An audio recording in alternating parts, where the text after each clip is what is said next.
ಅಮ್ಮ 9 ತಿಂಗಳು ಹೊರ್ತಾಳೆ, ಅಪ್ಪ 25 ವರ್ಷ ಸಾಕ್ತಾರೆ. ಅಮ್ಮ 9 ತಿಂಗಳು ಹೊರ್ತಾಳೆ, ಅಪ್ಪ 25 ವರ್ಷ ಸಾಕ್ತಾರೆ. ಜೀವನದಲ್ಲಿ ಇಬ್ರು ಸಮವಾದ್ರು, ಅಪ್ಪ ಯಾಕೋ ಹಿಂದುಳಿದ್ಬಿಟ್ಟ. ಜೀತ ತಗೊಳ್ದೆ ಅಮ್ಮ ಮನೆಯಲ್ಲಿ ದುಡಿತಾಳೆ, ತನ್ನ ಜೀತನೆಲ್ಲ ಅಪ್ಪ ಮನೆಗೆ ಅಂತಾನೆ ಖರ್ಚು ಮಾಡ್ತಾನೆ.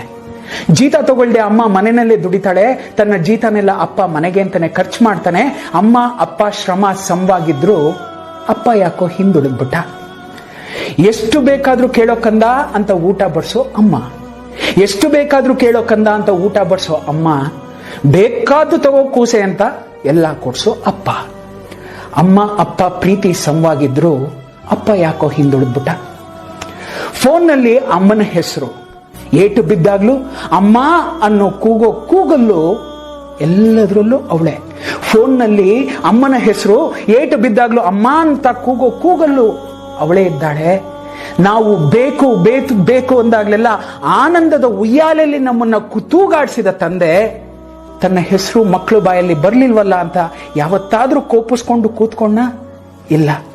ಅಲ್ಲೂ ಕೂಡ ಅಪ್ಪ ಅಮ್ಮನ್ನ ಮುಂದೆ ಬಿಟ್ಟು ಯಾಕೋ ಹಿಂದುಳಿದ್ಬಿಟ್ಟ. ಅಮ್ಮಂಗೆ ಮಕ್ಕಳಿಗೆ ಬೀರು ತುಂಬಾ ಬಣ್ಣ ಬಣ್ಣದ ಬಟ್ಟೆಗಳು. ಎಷ್ಟು ಚೆನ್ನಾಗಿದೆ ಕೇಳಿ.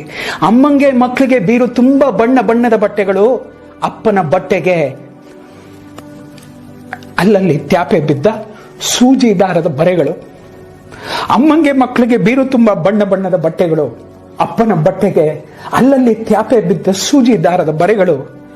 ತನ್ನ ತಾನು ನೋಡ್ಕೊಳ್ದೆ ಜೀವನ ಸಾಗಿಸೋ ಅಪ್ಪ, ತನ್ನನ್ನ ತಾನು ನೋಡ್ಕೊಳ್ದೆ ಜೀವನ ಸಾಗಿಸೋ ಅಪ್ಪ, ಅಮ್ಮ ಮಕ್ಕಳ ಜೀವನದಲ್ಲಿ ನೆನಪಾಗದೇ ಇರೋ ಅಷ್ಟು ಹಿಂದೆ ಉಳಿದ್ಬಿಟ್ಟ. ಅಪ್ಪ ಯಾಕೋ ಹಿಂದೆ ಉಳಿದ್ಬಿಟ್ಟ. ಅಮ್ಮಂಗೆ ಅಷ್ಟಿಷ್ಟು ಬಂಗಾರದ ಒಡವೆಗಳು, ಅಮ್ಮಂಗೆ ಅಷ್ಟಿಷ್ಟು ಬಂಗಾರದ ಒಡವೆಗಳು, ಅಪ್ಪಂಗೆ ಮೈ ಮೇಲಿನ ಉಡದಾರನೇ ಆಭರಣ. ಅಮ್ಮಂಗೆ ಅಷ್ಟಿಷ್ಟು ಬಂಗಾರದ ಒಡವೆಗಳು, ಅಪ್ಪಂಗೆ ಮೈ ಮೇಲಿನ ಉಡದಾರನೇ ಆಭರಣ. ತನ್ನ ಕುಟುಂಬಕ್ಕೋಸ್ಕರ ಎಲ್ಲ ಮಾಡಿದ್ರು ಒಂದಷ್ಟು ಗುರ್ತಲ್ಲಿ ಉಳಿಯೋ ನೆನಪಲ್ಲಿ ಕೂಡ ಅಪ್ಪ ಯಾಕೋ ಹಿಂದೆ ಉಳಿದ್ಬಿಟ್ಟ. ಮಕ್ಕಳು ಸ್ಕೂಲು ಫೀಸು ಪುಸ್ತಕ ಅಂತೆಲ್ಲ ಇದೆ, ಈ ಹಬ್ಬಕ್ಕೆ ನನಗೆ ಬಟ್ಟೆ ಬೇಡ ರೀ ಅಂತಾಳೆ ಅಮ್ಮ. ಮಕ್ಕಳು ಸ್ಕೂಲು ಫೀಸು ಪುಸ್ತಕ ಅಂತೆಲ್ಲ ಇದೆ, ಈ ಹಬ್ಬಕ್ಕೆ ನನಗೆ ಸೀರೆ ಬೇಡ ಅಂತಾಳೆ ಅಮ್ಮ. ಹಬ್ಬದಲ್ಲಿ ಅಮ್ಮ ಅಪ್ಪ ಏನ್ ತಿಂತಾರೋ ನೋಡಲ್ಲ, ಹೊಟ್ಟೆ ಉಬ್ಬರ್ಸೋಷ್ಟು ತಿಂದು ಮೇಲೆ ಹೇಳ್ತವೆ ಮಕ್ಕಳು. ಅಮ್ಮ ಮಕ್ಕಳನ್ನ ಬಿಟ್ಟಿದ್ದನ್ನ ತಿಂತಾಳೆ, ಅಮ್ಮ ಮಕ್ಕಳು ಬಿಟ್ಟಿದ್ದನ್ನ ತಿಂತಾಳೆ.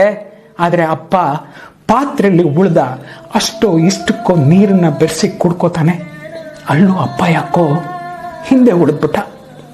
ವಯಸ್ಸಾದ ಮೇಲೆ ಅಮ್ಮ ಮನೆಯಲ್ಲಿ ಕೆಲ್ಸಕ್ಕಾಗ ಬರ್ತಾಳೆ ಅಂತ ಮಕ್ಕಳು ನೆನ್ಸ್ಕೋತಾರೆ.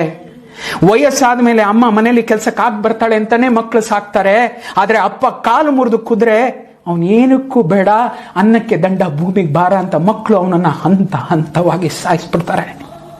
ಹಂತ ಹಂತವಾಗಿ ಸಾಯೋ ಅಪ್ಪ ಮಾತ್ರ ಸಾವಲ್ಲಿ ಮುಂದೆ ಅಮ್ಮ ಯಾಕೋ ಹಿಂದೆ ಉಳಿದ್ಬಿಡ್ತಾಳೆ.